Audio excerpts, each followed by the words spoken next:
On the night of November 13, 1942, a U.S. Navy captain made a decision that would haunt him for the rest of his life. And it wasn't the decision to fight. 5 brothers from Waterloo, Iowa, George, Francis, Joseph, Madison, and Albert Sullivan, were serving together on the same American warship by their own design. Within hours, all 5 would be dead. This single tragedy is popularly credited with changing how the entire U.S. military assigns families to combat. Popularly credited because historians still argue about almost everything else that happened. Why did the Navy let 5 brothers from one family serve on the same doomed ship? Why did it take 8 days to rescue the men who survived the sinking? And why, 84 years later, do historians still disagree about nearly every detail of what happened next? 10 questions. 84 years. And historians still don't fully agree on the answer. To understand why 5 brothers ended up on one ship, you have to go back to a friend of theirs named Bill Ball. Bill Ball was a regular presence at the Sullivan house in Waterloo. By some accounts, he was sweet on the Sullivan sister, Genevieve, instantly. Less than a month later, on January 3, 1942, all 5 Sullivan brothers walked into a Navy recruiting office in Des Moines to enlist, together, and to avenge him. But they had one condition. They wouldn't sign unless the Navy guaranteed all 5 would serve on the same ship. The recruiting office couldn't make that promise on the spot, so the brothers took their demands straight to Washington, D.C. in writing. "We stick together," they wrote. After training together at Naval Station Great Lakes, the Navy agreed. All 5 Sullivans were assigned to the same light cruiser, the USS Juneau. 10 months later, that promise would cost the Navy more than anyone imagined. Mystery number 1.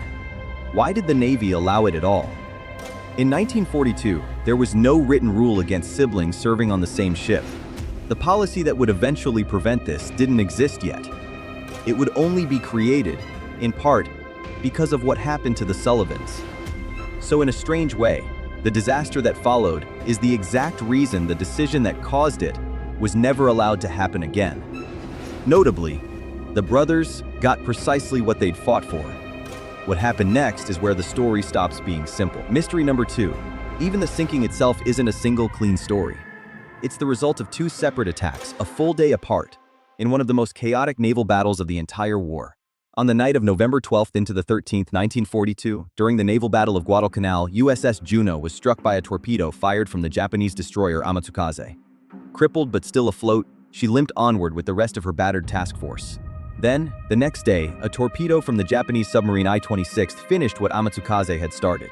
In the noise and darkness of a multi-ship, multi-day battle, exact sequences get blurred even in the official record.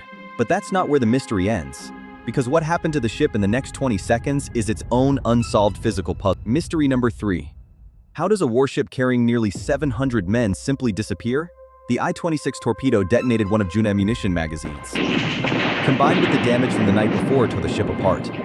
Witnesses aboard nearby vessels reported that Juneau broke in 2 and sank in roughly 20 seconds. Not 20 minutes, 20 seconds. For comparison, a 6,000-ton warship's 8 days is where the real controversy begins. Mystery number 4. The most debated single decision in this entire story. Captain Gilbert Hoover, commanding officer of the light cruiser USS Helena, believed few, if any, of Juneau's crew could have survived the explosion. With Japanese submarines still reported in the area and his own ships already damaged, Hoover made the call not to stop and search. He radioed a passing patrol plane with the coordinates and pertinent details and continued on. Was this cold, correct wartime logic, protecting valuable ships instead of risking them for what he believed was a lost cause? Or was it an abandonment of roughly 100 men who were, in fact, still alive in the water? Naval historians have literally titled retrospectives on this exact question, Captain Hoover, right or wrong? More than 80 years later, it's still an open one. Hoover did try to pass the word along. What happened to that message is its own story. Mystery number 5.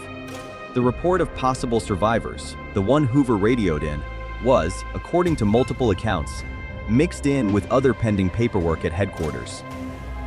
It simply went unnoticed for over a week. Nobody in the historical record has ever been definitively named as responsible for that failure. Not one specific officer, not one specific desk. Just a week-long silence that, for the men in the water, was the difference between rescue and death. If you're new here, this is the kind of story we dig into every week. Hit subscribe so you don't miss the next one.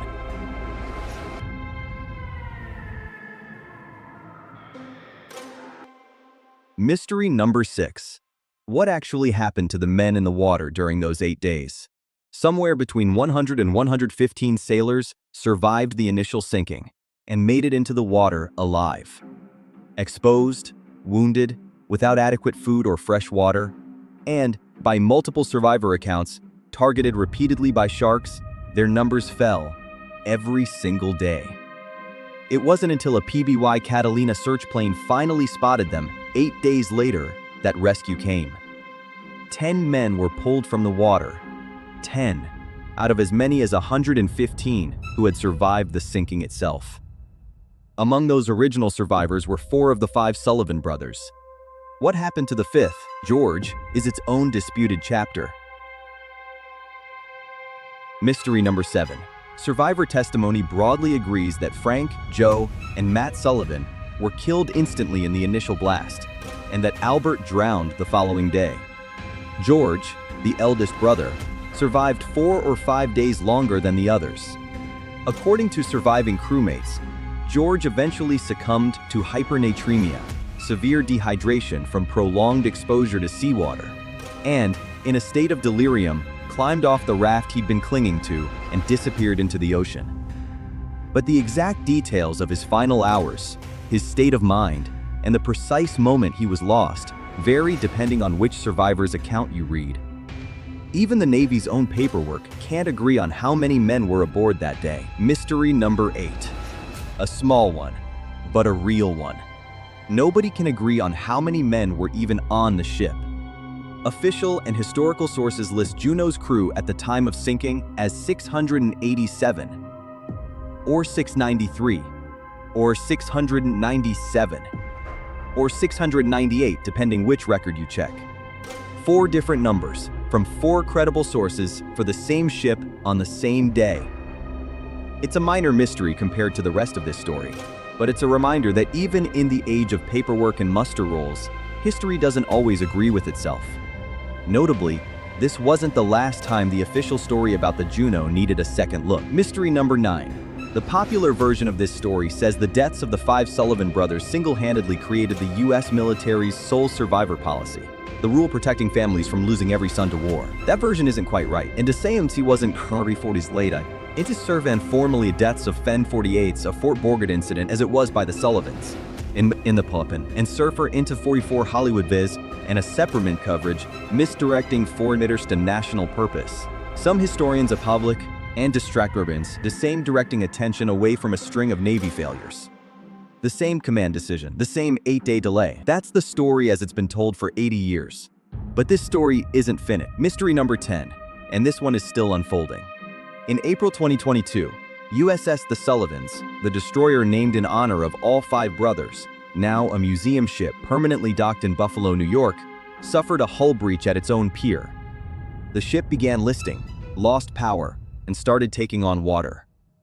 Crews scrambled, pumping out thousands of gallons a minute until the ship gradually righted itself. The vessel named for 5 brothers, lost to the sea, very nearly sank at the dock where it was supposed to be safe forever. And then, just this past week, in June 2026, a completely different ship, also named USS Juneau, an amphibious transport ship unrelated to the WW2 cruiser, except in name, was deliberately torpedoed and sunk by a Japanese submarine during a training exercise called Valiant Shield in the Philippine Sea. A different hull, a different era, the same name, sunk on purpose, by the same nation, 84 years later. Neither of these is proof of anything beyond coincidence.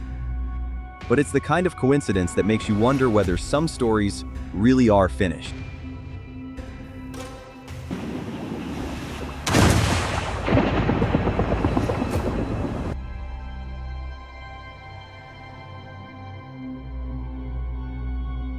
84 years later, historians can tell you almost everything about what happened to the Sullivan brothers. The date, the torpedoes, the 20 seconds it took the Juneau to disappear beneath the water. What they still can't agree on is smaller and somehow stranger. Who dropped the message? What George saw in his final hours? How many men were even on that ship to begin with? Maybe that's the real lesson here, that even the most thoroughly documented tragedies leave a handful of questions. History simply never gets to close. If this kind of deep dive is your thing, subscribe for more forgotten history every week. And if you know someone who loves this era, send this one their way. See you in the next one.